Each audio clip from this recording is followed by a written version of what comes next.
Breast cancer, नाम डरा देता है, समझ में नहीं आता कि करना क्या है, समझ में नहीं आता कि अगर मदर को, वाइफ को या सिस्टर को अगर कैंसर डायग्नोज हुआ है ब्रेस्ट का तो क्या करना है। छोटा सा लंप है, ब्रेस्ट के अंदर है, आपको ब्रेस्ट एग्जामिनेशन करते हुए पता चला कि माँ ने, बहन ने या वाइफ ने बताया कि ऐसे ऐसे ब्रेस्ट पे एक गांठ आई है, अब करना क्या है, what exactly have to be done. सोचते ही सबसे पहले यही आता है कि आप डॉक्टर्स के पास जाते हो एंड आप ये कहते हो कि ये गांठ निकाल दीजिए। यहीं पर ही वो गलत डिसीजन शुरू हो जाता है। नेवर गेट इट ऑपरेटेड, सबसे पहले ऑन अ प्राइमा फेसाई। अब इसमें सिम्टम्स क्या क्या होते हैं।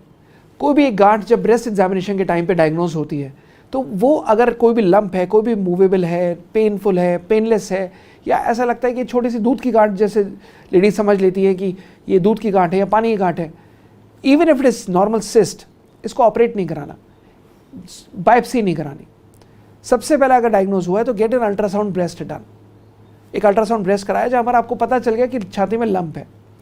फिर उसके बाद मैमोग्राफी करा ली और मैमोग्राफी में कंफर्म हो गया कि yes there is a lump there और ये लीजन है और ये इसका साइज है। अब इसके बाद डॉक्टर्स कहते हैं कि अब एक काम करो, अब आप इसको बायोप्सी कराओ।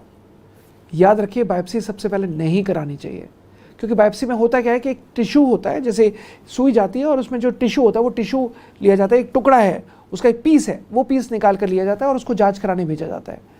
बट कैंसर में एक गांठ ऐसे गुठी हुई है, अब इसमें से इतना पार्ट अगर आप निकालोगे उसका तो वो फिर धीरे से उसको एक रास्ता मिल गया फैलने का।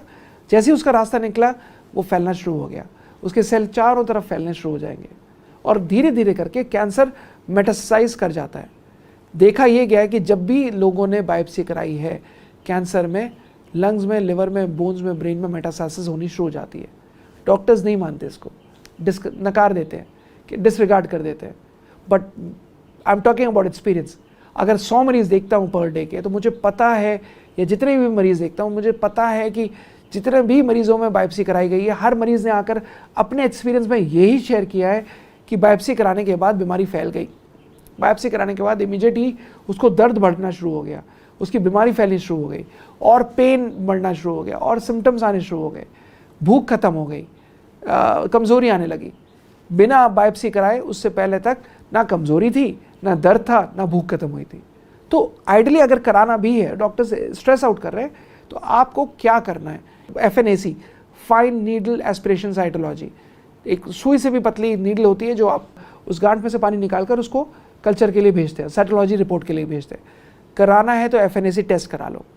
अदरवाइज अगर अल्ट्रासाउंड में पॉजिटिव आया है, मैमोग्राफी में पॉजिटिव आया है, the best thing to do is get a PET CT scan done.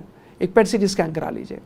और डॉक्टर्स जब आपको ऑपरेशन के लिए बोल रहे हैं, याद रखिए ये बात, अगर ऑपरेशन के लिए बोल रहे हैं gate a PET CT scan done, ताकि आपको पता रहे कि आपको तो टाइम बम यहाँ दिख रहा है, हो सकता है शरीर में कहीं और भी हो सकता है कहीं और ऑलरेडी गांठ फैली हुई हो सकता है कहीं और मेटास्टासिस हो जो साइलेंट हो, तो क्यों छिड़वाना। अगर ऑलरेडी लिवर में जा चुकी है गांठ, अगर ऑलरेडी ब्रेन में जा चुकी है, अगर ऑलरेडी बोन्स में जा चुकी है, तो ऑपरेशन का तो फिर भी मतलब नहीं रह जाता, क्योंकि आप प्राइमरी को छेड़ेंगे, सेकेंडरीज तो आगे फैलेगी ही फैलेगी। अगर आप प्राइमरी को छेड़ेंगे तो आगे सेकेंडरी मेटास्टासाइज और करेगी और स्प्रेड करेगी।